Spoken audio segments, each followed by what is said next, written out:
안녕하세요. 네. 혹시 그림 일기 써본 적 있으세요? 그런 거 있잖아요. 위에 그림 그리고 밑에는 그 깍두기 공책이라고 돼서 그리는 거. 저도 그 초등학교 때 그려본 적이 있는데요. 저는 또 그거를 일일이 다 그리고 써가지고 그걸 또 다 보관을 했었어요.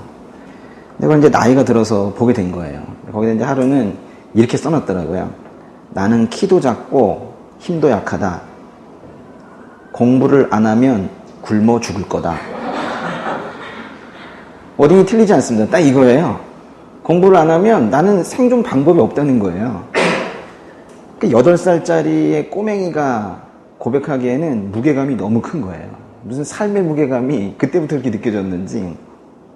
그래서 키도 작고 뭐 힘도 약한 그런 어떤 신체적인 조건을 극복하고 생존해 나가기 위해서는, 굶어 죽지 않기 위해서는 내가 반드시 공부를 해야 된다. 뭐 이런 생각을 그때 했던 것 같아요. 그래서 제가 초등학교 때도 기억이 나는데, 초등학교 때도 성적이 떨어지면 막 울었던 그런 기억이 나요. 지금은 성적 공개를 잘 안 하더라고요. 그때는 근데 명확하게 몇 등인지 이런 것들을 밝히고 했었는데 많이 울었던 기억이 나요. 어쨌거나 저는 이제 공부를 열심히 했고, 뭐 다행히 잘 했고, 또 칭찬도 많이 받았어요. 근데 또 칭찬받으니까 좋더라고요. 공부 잘했다는 칭찬이 그거 괜찮아요.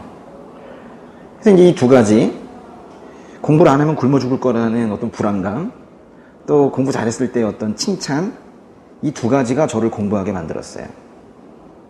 그때는 그랬습니다.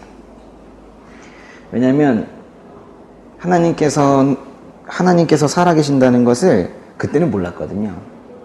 아무도 저에게 살아계신 하나님에 대해서 알려준 적이 없었어요.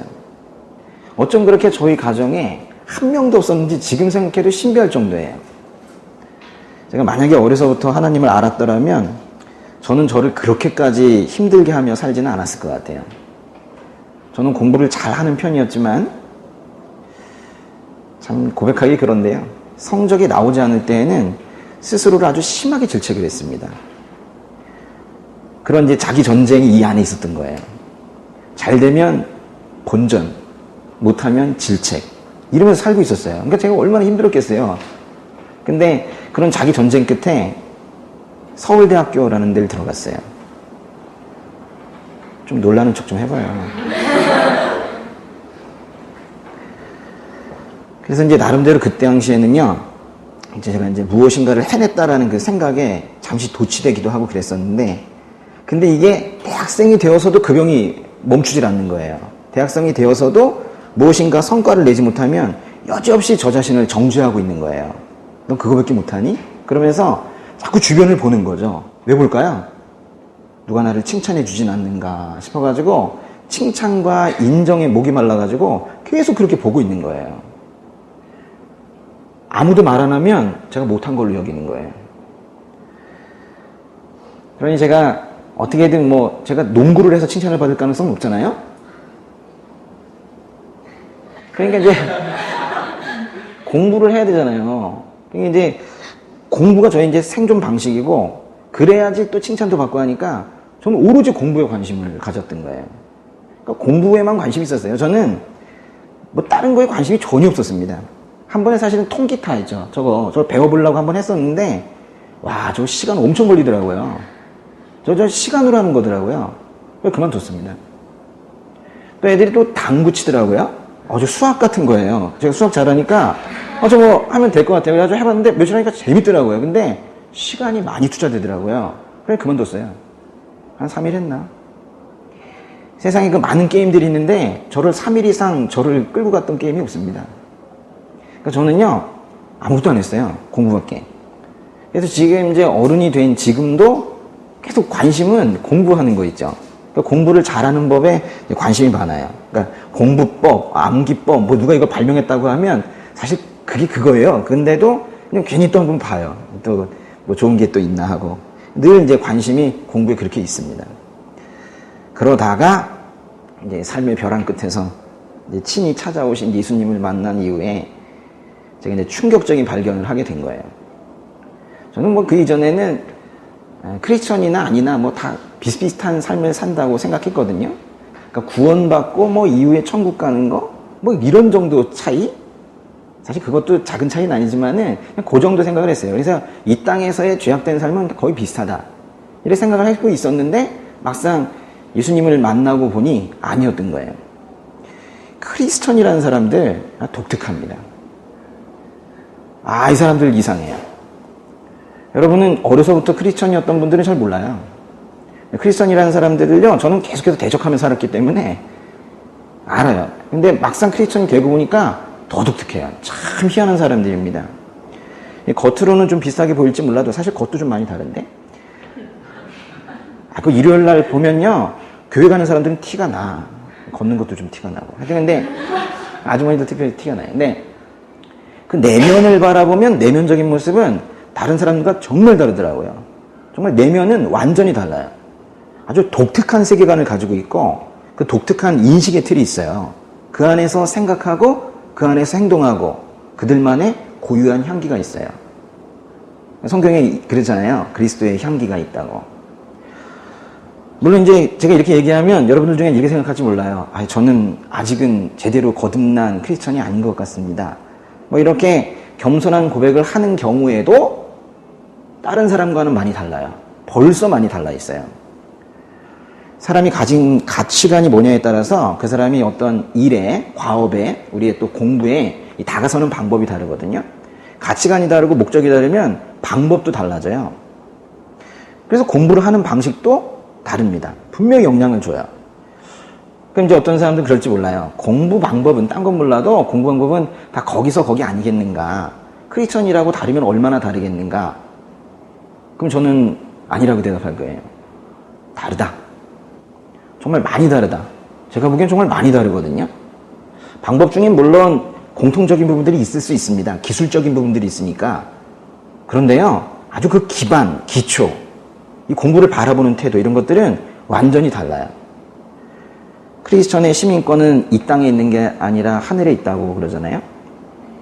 천국을 고향으로 생각하면서 이 땅에서는 나그네로 산다고 하잖아요. 여러분, 나그네가 어떤 땅에서 사는 방식과 그 땅 주인이 거기서 사는 거랑은 방식이 달라요. 일단은 집을 어떻게 꾸밀까도 다르죠. 나그네의 경우에 자기가 금방 렌트한 그 집을 뭘 그렇게 꾸미겠습니까? 달라요. 방식도 달라요. 사는 방식이. 뭘 하더라도 다를 수밖에 없어요. 세상을 바라보는 관점이 다르고 가치관이 달라서 모든 일의 목적도 다른데 어떻게 하는 일의 방식만 같을 수가 있겠어요. 그래서 공부도 다른 거예요. 그래서 제가 오늘 이렇게 모이자고 한 거예요. 모르고 계시더라고요. 크리스천 공부법이 있다는 것을 이 공부를 해서 지금 공부하려고 모이셨잖아요. 이분들 자체도 모르고 계시더라고요. 제가 답답한 마음에 이렇게 모이시라고 이렇게 한 거예요. 공부하기 전에요, 찬양 한 곡 하고 하겠습니다. 아주 좋아하는 찬양인데요. 빈들의 마른 풀같이.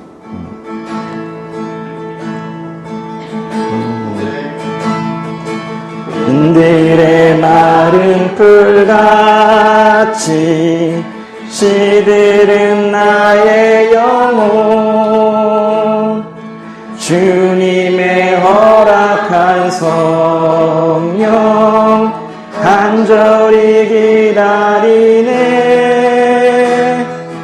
가물음의 마른 땅에 담비를 내리시듯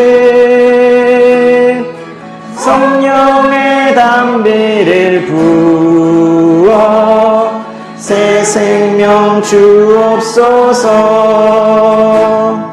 하늘 문 여소서 주의 뜻 이루게 성령님 오소서 이 땅에 영원히. 크리스천 공부법 오늘 강의 제목인데요. 크리스천 공부법은 크리스천이 공부하는 거예요. 그러니까 크리스천이 뭐예요? 예수 그리스도께 속한 사람들 또는 예수 그리스도를 따라가는 사람들, 그런 뜻인데요. 이 말이 성경에 나옵니다. 크리스천이란 말이.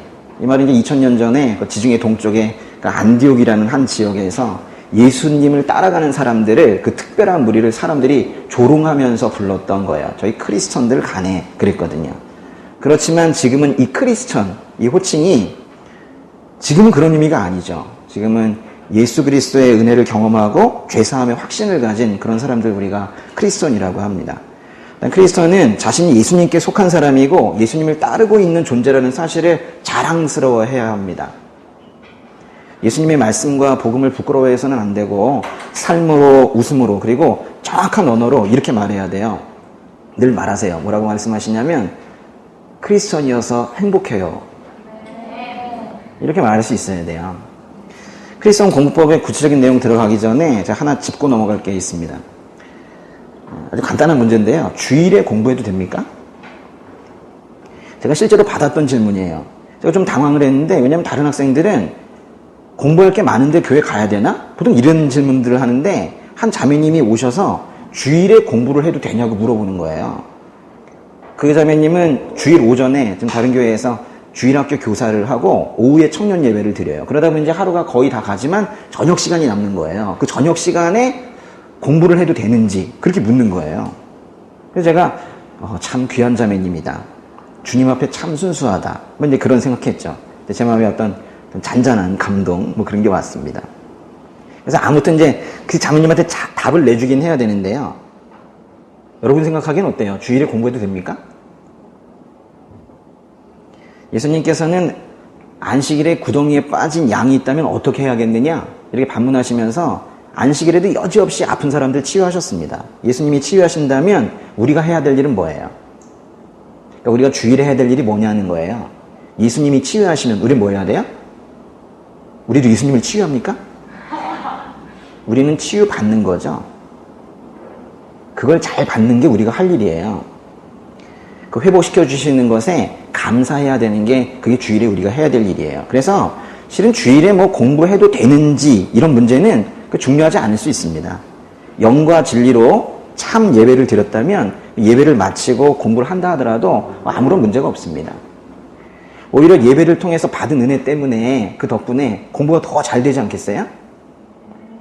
예배 잘 드리시고 저녁에 공부하세요. 괜찮습니다. 근데 주의할 점이 하나가 있어요. 주일은 거룩한 날이기 때문에 특별히 더 근신하는 태도가 필요합니다. 공부를 해도 된다고 했지 모든 걸 해도 된다고 말하는 건 아니에요. 방탕함으로 흐를 수 있는 그런 향락적인 것들은 주일에는 버려야 합니다. 하나 더 있는데요. 주일에 공부해도 됩니다. 그렇지만 당연히 예배가 우선이에요. 이건 율법적인 것을 얘기하는 게 아니라 영적인 문제입니다. 예배를 통해서 영적인 충만함이 유지되어야 그 다음 한 주를 생명력 있게 살아갈 수 있어요. 혼자 동영상 보면서 드리는 예배랑은 달라요. 이렇게 한꺼번에 모이는 이 공예배, 여기에서 주님께서 특별히 부어주시는 은혜가 있습니다. 그거 받아서 한 주 사는 거예요. 여러분, 주일이 일주일의 끝이 아닙니다. 주일이 일주일의 시작이라는 걸 꼭 알아야 돼요. 주의사항이 하나 더 있는데요. 주일에는 잘 쉬어야 돼요. 주님께서 쉬라고 하셨거든요. 그래서 일주일이라는 이 시간 단위는 하나님께서 직접 만드신 거예요. 그렇기 때문에 주일에 공부를 해도 된다고 했지 공부한다고 만약에 몸이 혹사된다면 그건 그만둬야 됩니다. 주일에는 쉼이 있어야 돼요. 그렇기 때문에 공부를 하다가 피곤이 느껴지면은 쉬세요. 괜찮습니다. 은은한 찬양 틀어놓고 그냥 그렇게 쉬세요. 예. 주일에 공부를 해도 되나와 같은 이런 질문은 실은 공부와 신앙생활의 어떤 균형의 문제 이건데요. 늘 사람들이 힘들어하고 궁금해하는 거예요. 어떤 자매님이 물어보더라고요. 이 옆에 있는데요. 예. 이전에는 주일 예배나 수요 예배나 공예배 시간은 꼭 지키고 싶어서 학원 보강 수업이 있어도 가지 않고 인강으로 보충했어요. 그런데 요즘 수요 예배와 계속 겹치는 수업이 있어서 몇 주째 수요 예배를 못 갔는데 수요일마다 마음이 어렵습니다. 어떻게 해야 합니까? 그러니까 예배와 수업이 겹쳤다는 거예요. 그래서 어떻게 해야 되느냐 하는 거예요. 크리스천 학생들이 늘 부딪히는 문제입니다. 특별히 시각을 다투는, 그죠?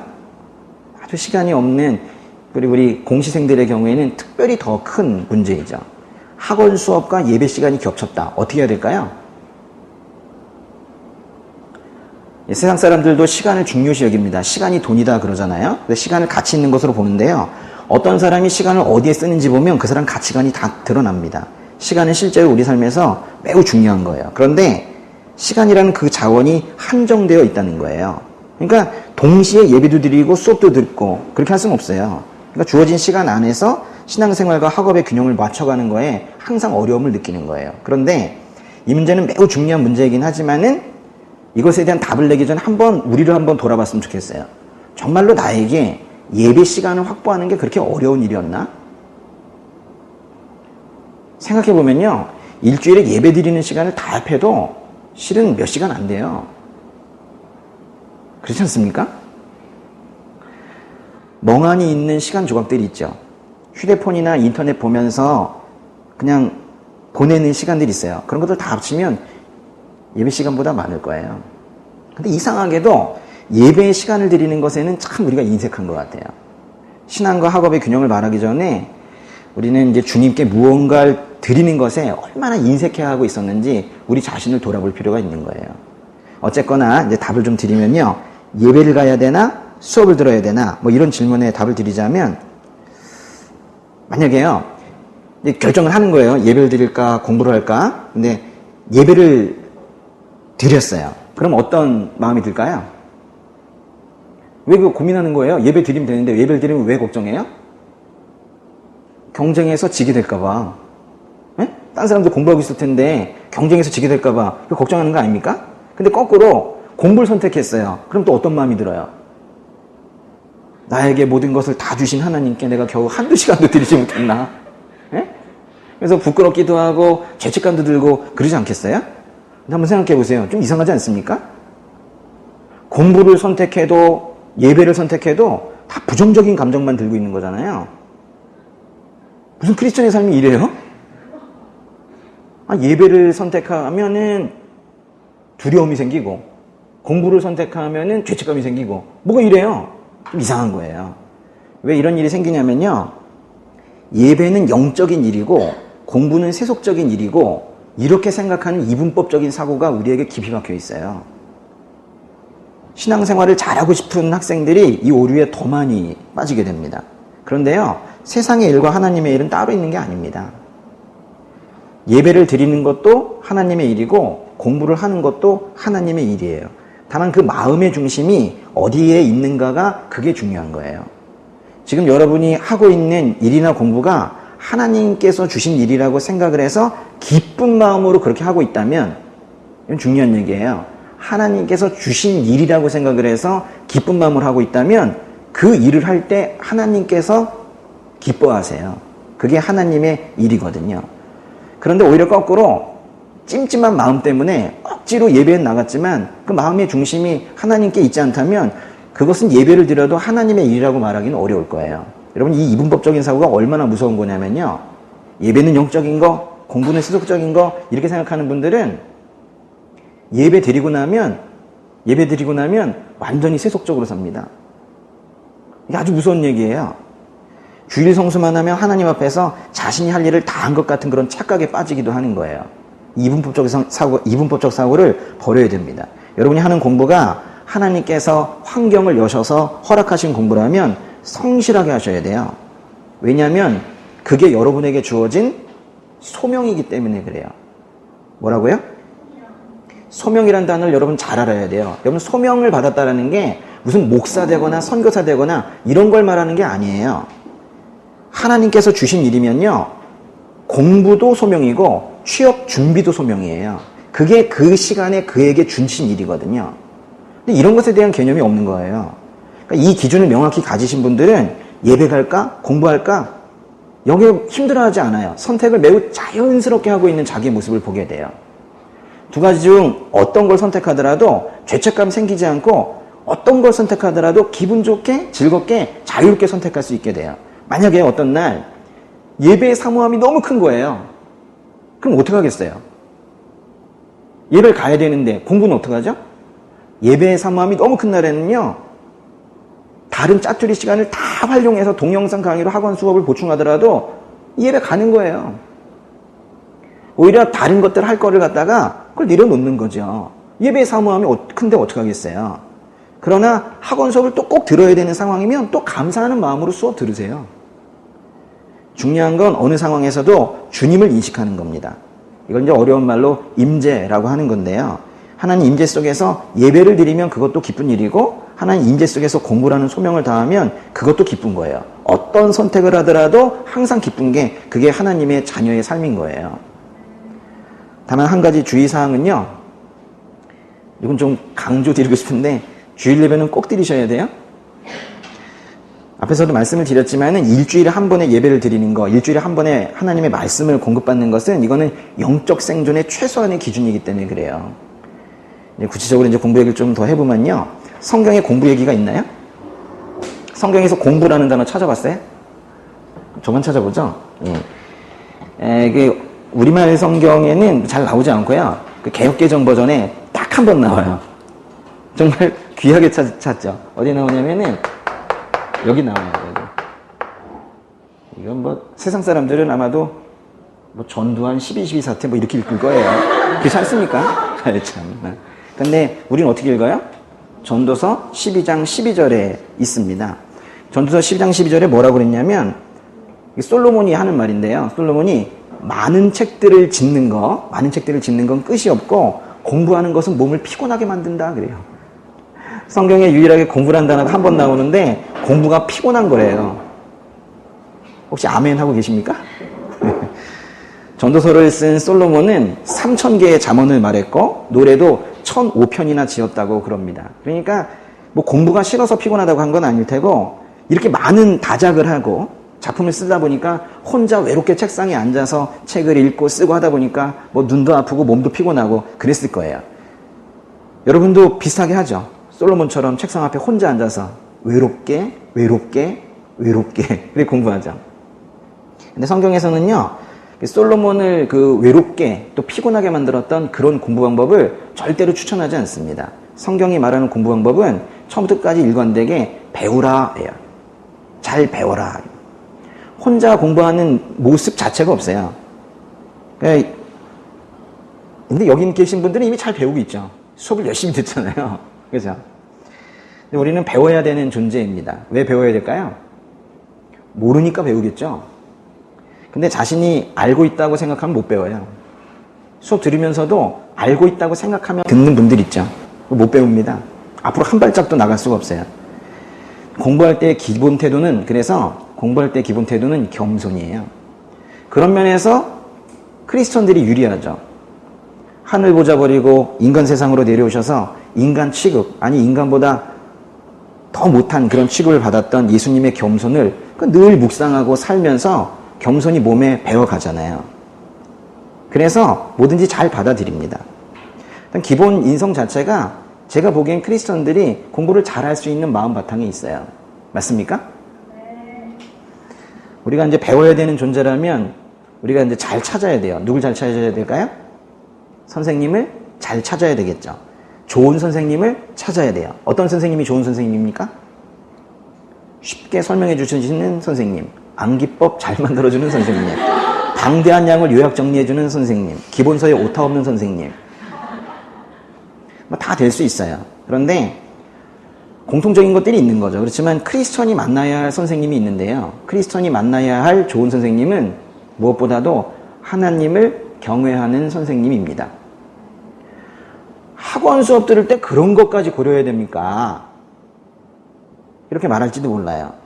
근데 그거는 크리스천 아닌 학생들이 물을 질문이에요. 크리스천들은 그렇지 않습니다. 여러분은요, 선생님을 선택할 때 반드시 그분의 영적 상태를 점검을 해야 돼요. 사회주의적 무신론에 깊이 빠져 있거나 인본주의를 똘똘 뭉쳐 있거나 더 나아가 수업 시간에 하나님을 조롱하는 선생님이 있다면 여러분 그런 선생님한테 절대로 제대로 배울 수 없어요. 하나님을 대적하는 사람들과 대화해 보셨어요? 5분만 대화해도 아주 마음의 척박함이 느껴지잖아요. 힘듭니다, 대화가. 그런데 하나님을 대적한 선생님을 만나서 하루 만나는 것도 아니고 짧게는 몇 주, 길게는 몇 달 동안 그렇게 가르침을 받는다면 그 선생님이 쏟아내는 언어가 있어요. 그 언어를 통해서 여러분의 믿음이 계속 공격을 받게 됩니다. 영이 아파해요. 수업을 듣는 가운데 계속 부대낌이 생깁니다. 그 부대낌이 안 생기면 믿음이 없는 거예요.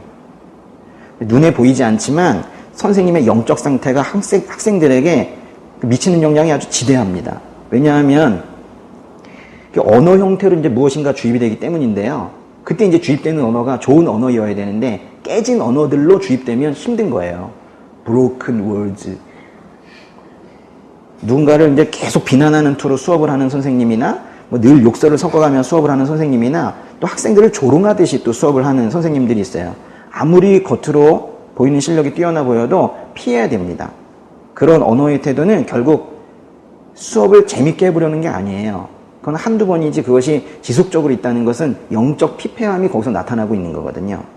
반면에 성령 충만한 선생님에게서는 그런 비난이나 욕설을 경험하는 게 아니라 그 시간에 똑같은 과목을 배워도 사랑과 격려를 경험을 하게 되는 거예요. 우린 그거면 사실 또 공부하거든요.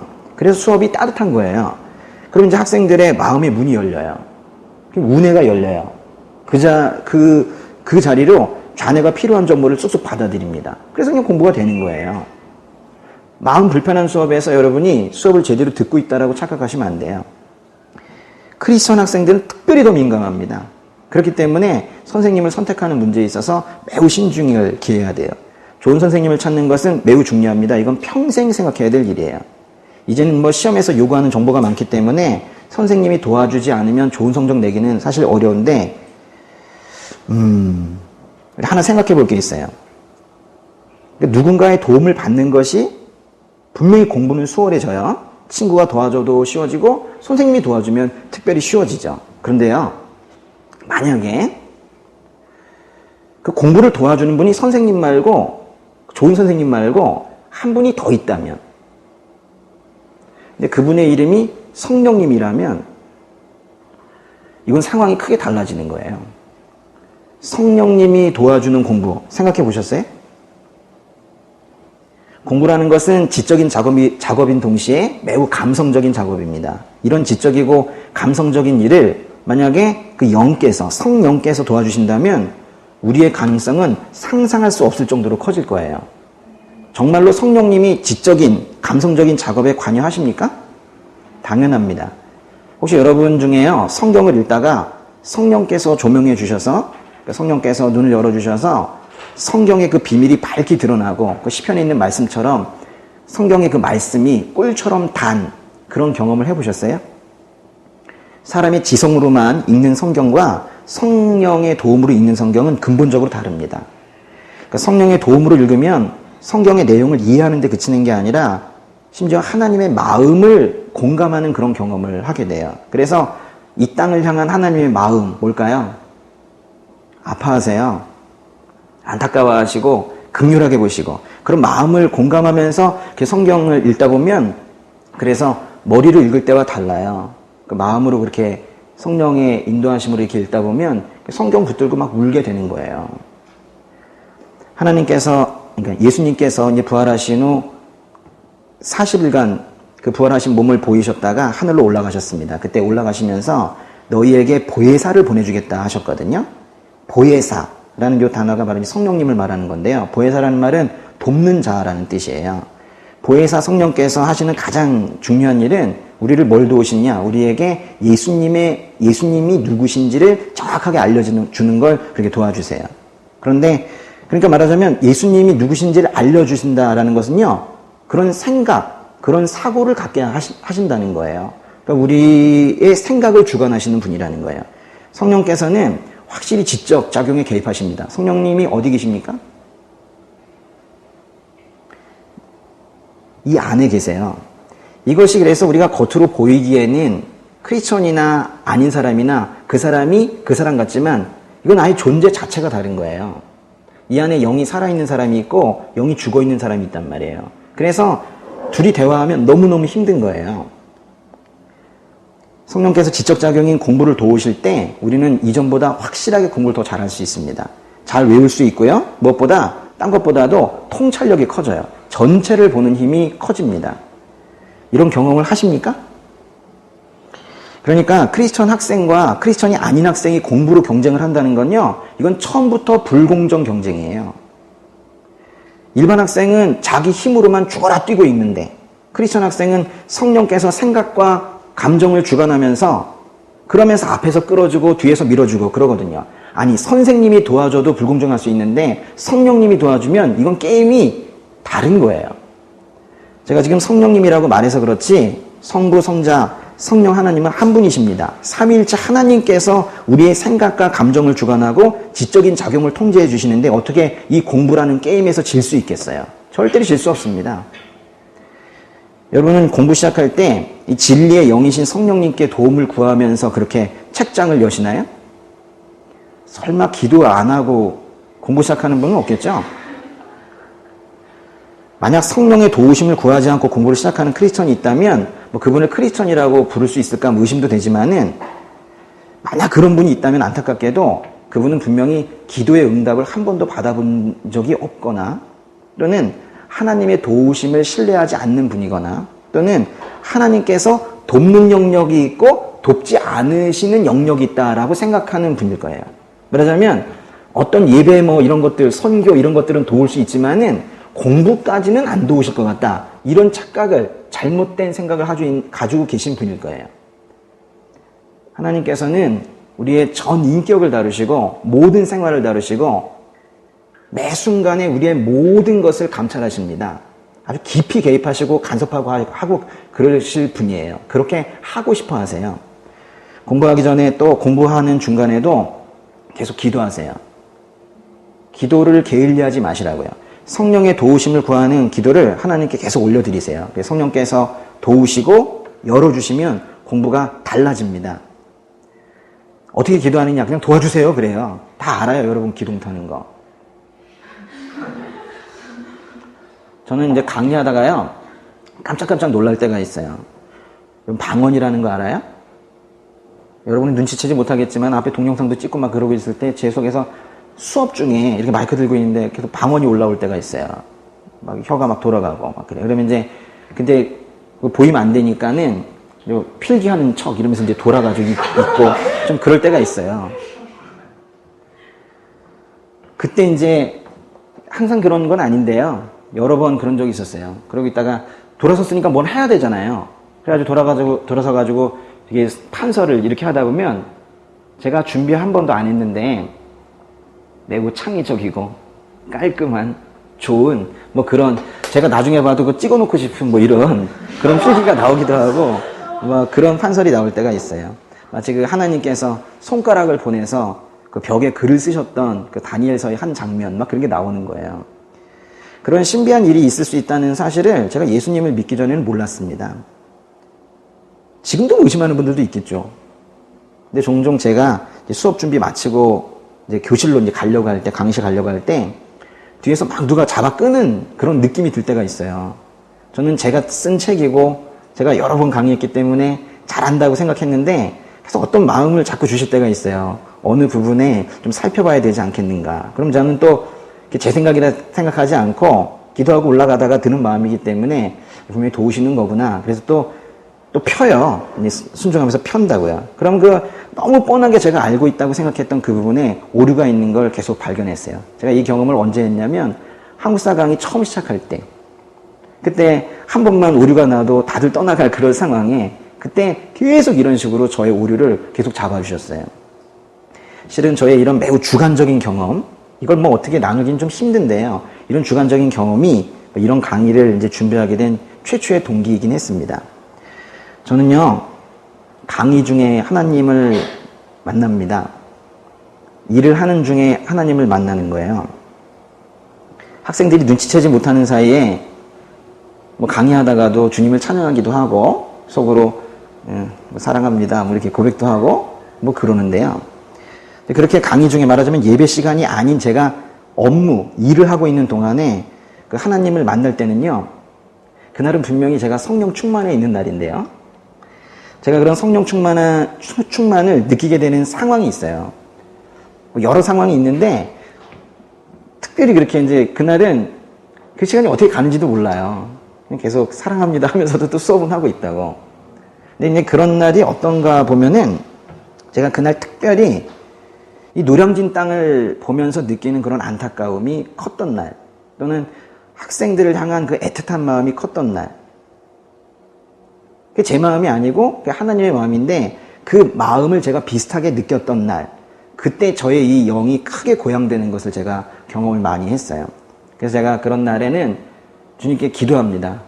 강의 잘하게 해주세요 이게 아니라 강의를 잘해야지라는 마음보다는 학생들 사랑하는 마음으로 가르쳐 줘야겠다. 오늘 내가 국사를 가르치더라도 그 시간에 치유되는 학생이 있었으면 좋겠다. 따뜻한 강의 됐으면 좋겠다. 도와주세요 주님. 이렇게 이제 기도하거든요. 그렇게 이제 생각하고 기도하고 마이크 잡을 때 하나님께서 도우세요. 저는 목소리도 매우 작고 사실은 겁도 많고 뭐 이런 사람인데 제가 그렇게 강의할 때 매우 당당해지고요. 이제 세상이 이해하지 못할 엄청난 여유가 생겨요. 그리고 뭔가 시간을 장악한 것 같은 느낌이 있죠. 제 백이 있거든요. 그분이 딱 지키고 있기 때문에 그러다 보니까 매 순간에 그 잘 설명할 수 있도록 그 여유가 생기면 아이디어가 많이 떠오르잖아요. 그래서 좋은 아이디어도 떠오르고 그래요. 저는 매 시간마다 놀래요. 제가 준비 안 한 것들이 많거든요. 준비 안 한 건데 그 시간에 도우시는 게 정말 많아요. 제 수업이 그래서 계속 다른 거예요. 아십니까? 제 수업이 너무 다른 이유가 거기에 있어요. 그냥 했던 것들 계속 그냥 하는 게 아니라 그 시간에 계속 주시는 마음으로 그냥 그렇게 하는 거예요. 신뢰하고. 제가 강의를 이렇게 한다면 여러분은 공부를 그렇게 해야 돼요. 성령 충만한 상태에서 공부하세요. 성령의 임재가 커서 이 가슴이 벌렁벌렁거리는 그런 느낌이 있어요. 그래서 이 세상에 있지 않은 것 같은 정말로 나그네이 된 것 같은 그런 상태에서 공부하시란 말이에요. 그럴 때 요한복음 말씀처럼 성도들을 진리로 이끄는 성령님께서 여러분의 지적인 작용에 깊이 관여할 것입니다. 공부를 하는 이 기간 중에 그런 경험을 하는 게 그게 복이에요. 어떤 초등학생이요. 마가복음이라는 책 있죠? 마가복음 전장을 그 NIV 그 영어 버전으로 전체를 암기를 했어요. 그러고 나서 영어 말문이 터졌다는 얘기를 들은 적이 있습니다. 한 번도 해외에 나간 적이 없는 친구인데 영어 교재로 성경을 사용했기 때문에 터진 게 아니라 그렇게 암기하는 동안에 처음에는 뭐 영어 때문에 했을 수 있어요. 엄마가 이걸로 한번 해보자 했을 수 있는데 그 어린 학생이 그 영어 암기하는 동안에 제가 보기엔 분명히 하나님 경험한 거예요. 그래서 성령님께서 일하신 거예요. 외국에 한 번도 가보지 않은 학생이 영어가 튀었단 말이에요. 이렇게 성령께서 도우신다는 이 하나의 사실만으로도 크리스천 공부법은 다르지 않습니까? 크리스천을 공부 잘할 수 있게 하는 게 도와주시는 게 또 하나가 있는데요. 뭐냐면 바로 말씀 묵상이라는 거예요. 말씀 묵상. 그리고 보통 이제 quiet time 그래가지고 QT 그러잖아요. QT. 네.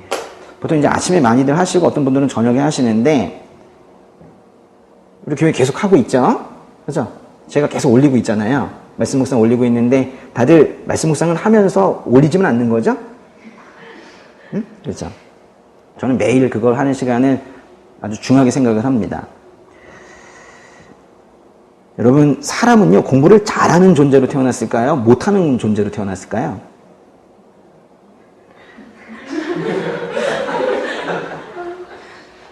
성경에서는 사람이 하나님의 형상대로 창조되었다고 말하는데요. 이거는 본래 사람이 창조주이신 하나님과 그 영적인 일들에 대해서 제대로 된 그 참된 지식을 가지고 있었다는 뜻이에요.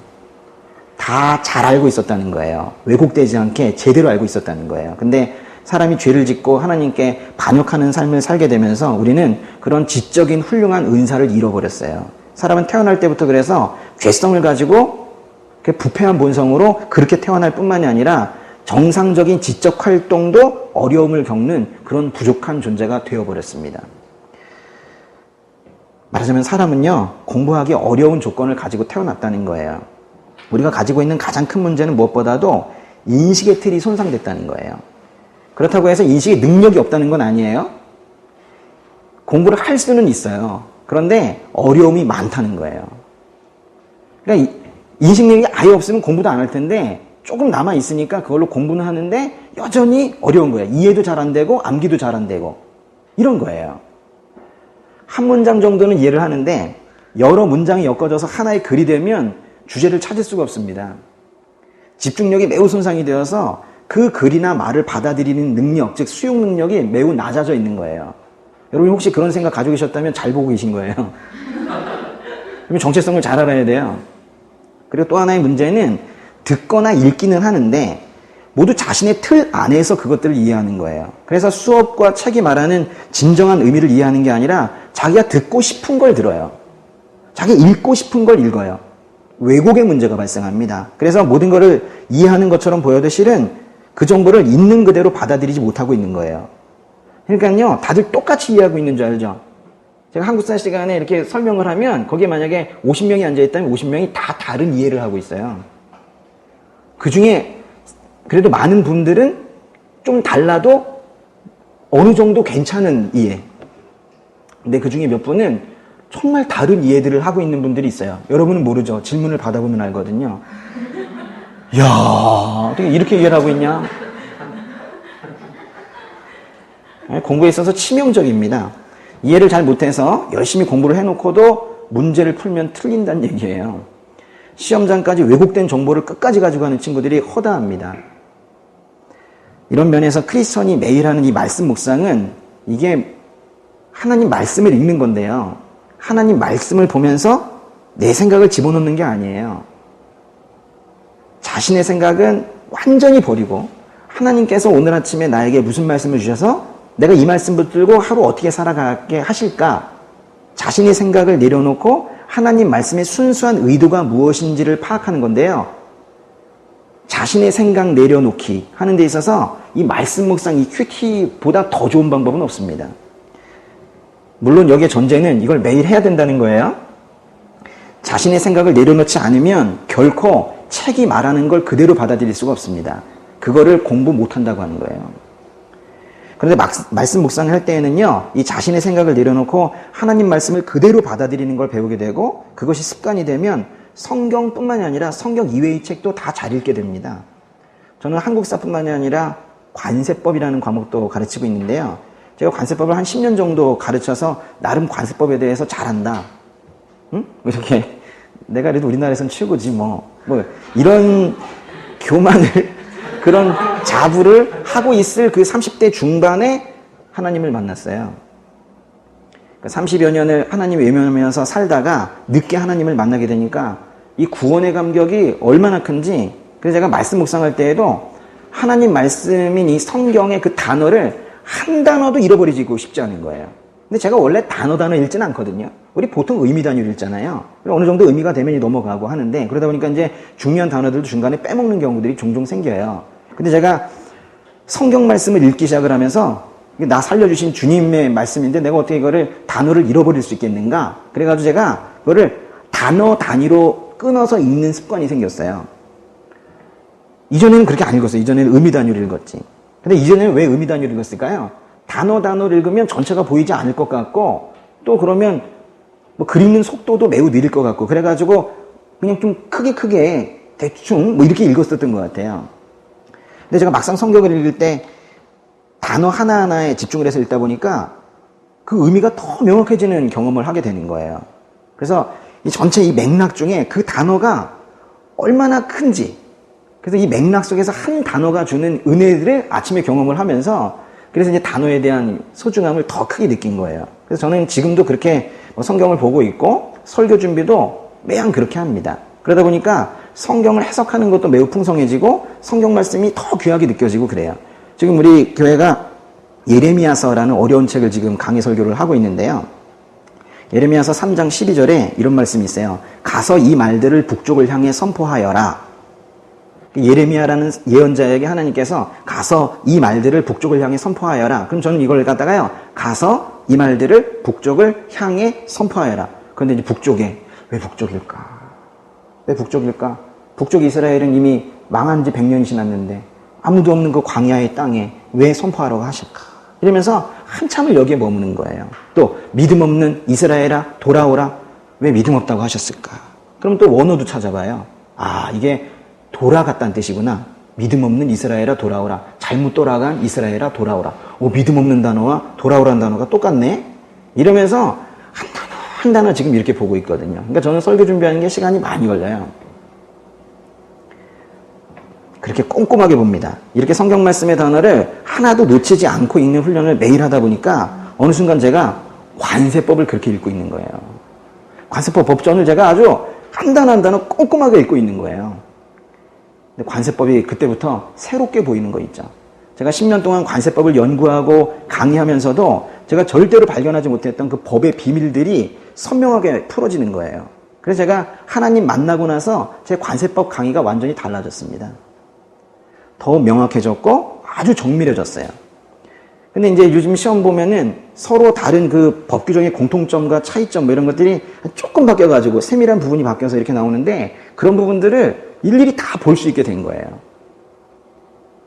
그래서 시험 전부터 그렇게 시험에서 바꿀 부분들이 많이 보이고 있는 거예요. 말씀 묵상은 저의 모든 독서 습관을 완전히 바꿔놨습니다. 말씀 묵상 하고 계세요?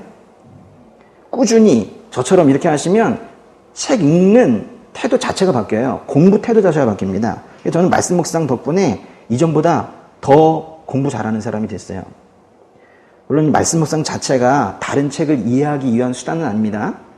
매일 아침에 그 하나님께서 말씀을 통해서 주시려는 뜻이 무엇인지를 간절히 구하는 사람들은 책과 세상을 바로 보고 인식하는 능력도 함께 커진다는 걸 알아두시기 바라요. 보세요. 크리스천의 공부는 성령께서 도우시고 말씀 묵상으로 인해서 있던 어떤 손상되었던 수용 능력이 회복되고 공부하는데 훨씬 유리하잖아요. 조금씩 달라지는 게 보이죠. 어떤 사람들은 공부하기 싫어하는데요. 여기 계신 분들은 아니죠? 공부하고 싶으시죠? 아니 공부를 하기 싫어서 못하는 건 상관없어. 근데 문제는 뭐냐면 공부를 하고 싶은데 잘 하고 싶은데 못하는 거 있죠. 그게 문제겠죠? 공부가 잘 안 되는 데는 뭐 여러 가지가 이유가 있지만은 그 이유 중에 하나는 공부의 방해물을 제거하지 않았기 때문이에요. 그럼 공부하지 못하게 하는 방해물이 뭐예요? 제일 큰 방해물 중에 하나는 포기인데요, 포기. 공부를 끝까지 하지 못하고 중도에 포기하는 것 자체가 공부를 방해하는 주요 원인입니다. 여기서 이제 공부를 포기했다는 것은 어떤 시험에 응시하는 것을 포기했거나 공부를 완전히 포기하고 책을 덮었다는 것보다 더 넓은 뜻을 가지고 있어요. 책장을 한 장 넘겼는데 만약에 거기에 이해되지 않는 부분이 있는데 이 부분은 그냥 이 정도만 하고 넘어가자 라고 했다면 그게 바로 포기인 거예요. 왜 이렇게 포기할까요? 왜 이해가 안 되었는데도 넘어가고 물론 더 깊은 의미가 있을 건데도 왜 연구하지 않고 넘어가는 거예요? 생각하기를 싫어해요. 생각이 너무 힘든 거예요. 생각하는 힘이 부족하기 때문에 생각을 힘들어해요. 생각하는 힘이 부족한 사람은 조금만 도전적인 과제가 주어져도 그것에 대해서 생각하기를 꺼려합니다. 여러분, 팔 힘 없는 사람은요, 물건 드는 거 힘들어해요. 그리고 싫어해요. 그러니까 못하는 거예요. 근데 안 하니까 더 못하죠. 근육이 안 생겨서. 많은 사람들은 무언가를 생각해보라고 하면 매우 힘들어합니다. 그 마음의 불편함을 잘 견뎌내지 못해요. 그럴 때 차라리 넘어가는 게 낫겠다. 그러면서 슬쩍 넘어가는 거, 그게 바로 포기예요. 여러분, 생각해야 공부할 수 있습니다. 어쩌면 공부라는 건요, 애써 생각하며 자신의 생각의 한계를 넘어서는 과정이라고 생각하는데요. 생각하기를 멈추면 공부도 멈춰버리는 거예요. 공부 잘하기 위해서는 그 내용에 더 깊은 의미가 뭐가 있을지 늘 생각해야 됩니다. 그런데 생각하는 힘이 약한 사람은 조금 더 생각해야 하는 부분도 계속 넘어가요. 그런 작은 포기들, 여기도 포기, 저기도 포기, 삼쪽도 포기, 오쪽도 포기, 이렇게 이제 하다 보면 결국 그 포기가 점점 누적이 되어서 한 챕터 포기, 한 과목 포기, 한 시험 포기 이렇게 되는 거예요. 제가 이 포기에 대해서는 지난번 합격 간담회라는 거 있었어요. 그때 제가 이미 말씀드린 적이 있어요. 근데 이걸 왜 오늘 또 말씀을 드리냐. 그때 제가 뭐라 그랬냐면 그 학생들 많이 모여있는데 여러분 포기하지 마세요. 그래서 당부를 하면서도 전혀 해결책을 주지 못했어요. 그래서 포기하지 말라고 그랬죠. 크리스천 학생과 아닌 학생들이 다 모여있는데 거기서 제가 더 하고 싶은 얘기가 있지만은 제가 하지를 못하는 거예요. 그래서 여기 있는 거예요. 지금 오늘 다시 모인 거예요. 겨우 이런 얘기 거기다 할 수 있겠죠. 처음부터 시작하세요. 조금 늦게 가도 올바로 가면 됩니다. 모르는 부분은 선생님이나 친구에게 물어봐서 꼭 보완하고 가세요. 이런 얘기들이 할 수 있겠죠. 그러나 본질적인 문제는 절대로 해결되지 않습니다. 아니, 생각하기를 힘들어하지 말라, 포기하지 말라. 그럼 생각하기가 힘들어지지 않아요? 제가 거기서 앞에서 명령적으로 얘기하면 갑자기 생각하는 게 쉬워져요? 사실 저는 거기서 쇼하는 거예요. 그냥 얘기만 했지 아무도 저의 말에 의해서 삶이 변하는 사람은 없습니다.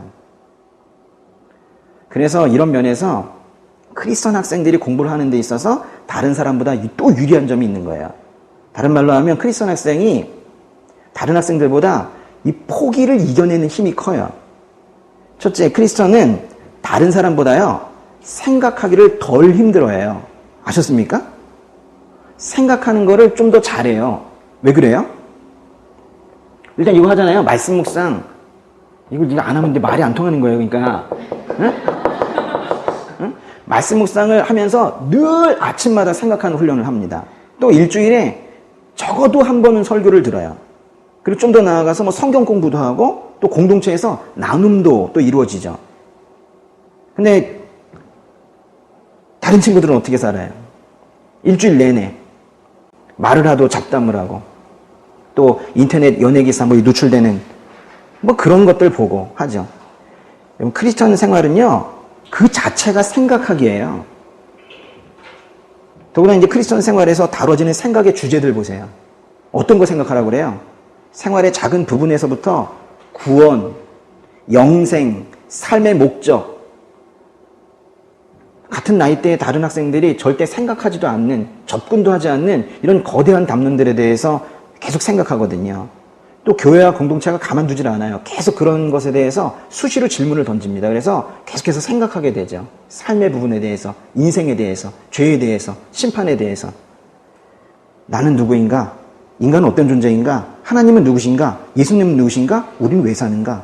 이런 거에 대해서 계속 생각하죠. 그렇기 때문에 이런 질문에 대해서 조금이라도 진지하게 답을 해보려고 하면 생각을 안 할래야 안 할 수가 없고, 생각을 하면 상당히 깊은 생각이 되는 거예요. 창조와 구원, 죄와 심판, 뭐 이런 큰 주제를 다루는 하나님의 말씀보다 더 강력하게 청년들의 생각을 유도하는 건 없습니다. 또 그렇게 묵상하고 공부한 것들을 또 공동체에서 서로 대화하면서 나누기 때문에 생각을 또 음성 언어로 정리하는 훈련도 늘 하면서 살죠. 그래서 크리스천들 보면은 아유 못해요 했는데 마이크만 주어지면은 내려오질 않아요. 간증을 시켜주면 꼭 그래서 시간을 정해줘야 돼. 예. 이렇게 기독교 문화 안에서 잘하는 것만으로도 생각하기 훈련이 끊임없이 이루어지기 때문에 시간이 지나면 지날수록 생각하는 힘이 커지고 그 생각 깊이도 깊어지는 거예요. 저는 사람이 아름답게 사는데 기독교 문화보다 더 적합한 것은 없다고 생각합니다. 기독교 문화는 매우 위대한 거예요. 이 문화 안에서 생활하면서도 이게 얼마나 위대한 문화인지를 크리스천들이 모를 뿐인 거예요. 둘째, 기본적으로 크리스천은 포기의 삶을 살지 않습니다. 크리스천은 소망의 삶을 사는 사람들이에요. 사도 바울이 후배 사역자 디모데에게 보낸 편지에서 그리스도 예수가 우리의 소망이심으로 그 소망이신 예수님께서 우리에게 주시는 소망으로 인해 우리가 살아갈 힘을 얻었고 다시 살고 싶어졌고 다시 일어나고 싶어졌다. 이렇게 말씀하셨죠.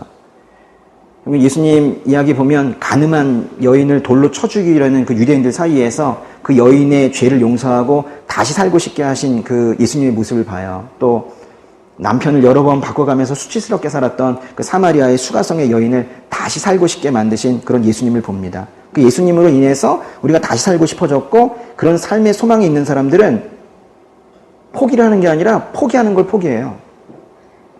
삶의 어떤 부분도 쉽게 포기하지 않는 이런 크리스천의 그런 삶의 태도가 결국 공부의 가장 큰 적인 포기에도 지지 않는 거예요. 공부하는데 이만큼 좋은 여건이 어디 있어요? 전 여러분이 포기하지 않기를 바랍니다. 근데 제대로 예수님을 믿는 사람들이라면 포기 안 할 거예요. 왜냐하면 크리스천은 그 시편 말씀에 있는 것처럼 눈물로 씨를 뿌리는 사람들이 마침내 기뻐하며 거두게 된다. 이 말씀을 믿고 있는 사람들이기 때문에 쉽게 포기 안 해요. 하나님께서 우리를 포기하지 않으셨고 우리에게 포기하지 말라고 명령까지 하셨는데 어떻게 우리가 자신과 자신의 일을 함부로 포기하겠어요? 포기라는 건요, 크리스천의 성품과는 전혀 맞지가 않습니다. 모자른 부분이 있다 하더라도 포기하지 말고 노력을 해서 계속 채워나가세요. 최선을 다했는데 시간이나 재정이 부족해서 목표하는 공부의 양을 다 채우지 못했다면 어떻게 해야 될까요? 그런 경우에 뭐 어차피 안 될 거니까 포기하자. 이런 건 크리스천의 삶에는 없는 겁니다. 일단 가는 데까지 가보는 거. 이게 크리스천의 태도예요. 원래 100m 가야 되는데 나의 역량과 여러 가지 여건으로 인해서 70m밖에 갈 수 없다면 우선 70m까지는 열심히 최선을 다해서 가보는 거예요. 그리고 나서 기도해야 되는 거예요. 하나님 아버지께서 주신 지혜와 힘으로 제가 할 수 있는 최선은 여기까지인 것 같아요. 부족한 부분은 아버지께서 채워주시길 간구합니다. 이렇게 사는 게 크리스천의 삶이에요. 크리스천에게 중도 포기라는 건 없는 겁니다. 우리 교회 예배에 나오고 있는 경찰 공무원 수험생이 있어요. 이번에 필기시험을 합격했는데 필기시험 합격한 날 맹장이 터졌어요. 바로 며칠 후에 체력 시험을 봐야 되는데 이게 연기도 안 된다는 거예요. 그냥 포기해야 되는 거예요. 달리기 해야 되잖아요. 제 시각으로는 윗몸 일으키기인데 이 맹장 수술하고 나면 그걸 어떻게 합니까? 수술하고 도저히 할 수가 없잖아요. 근데 이제 그 어머니도 크리스천이시니까 이제 기도하시는 그 학생 어머니께서 지금 시험이 중요하니 몸이 중요하지. 이번 시험 포기하고 다음번에 다시 한번 더 잘해보자. 라고 만약에 하셨다면 그 일반적인 상식으로 이해하기가 편할 텐데 어머니께서 이러셨다는 거예요. 내가 주님께 기도하고 있는데 괜찮을 거라는 마음 주셨다? 이번에 되게 하실 것 같으니까 그냥 열심히 해볼래? 아파 죽겠는데. 그래서 체력 시험을 보기로 했는데요. 그 바로 전날인가 이제 저랑 같이 기도하고 싶다고 왔어요. 며칠 사이에 살이 쪽 빠져가지고 퉁퉁한 친구였었는데 이렇게 됐더라고. 그냥 말도 아니더라고요. 그런데 이제 자기도 주님께서 포기하라는 마음은 안 주신다고 그냥 하겠다는 거예요. 병원에서 뭐라고 하느냐? 절대 하지 말라고 하죠. 네.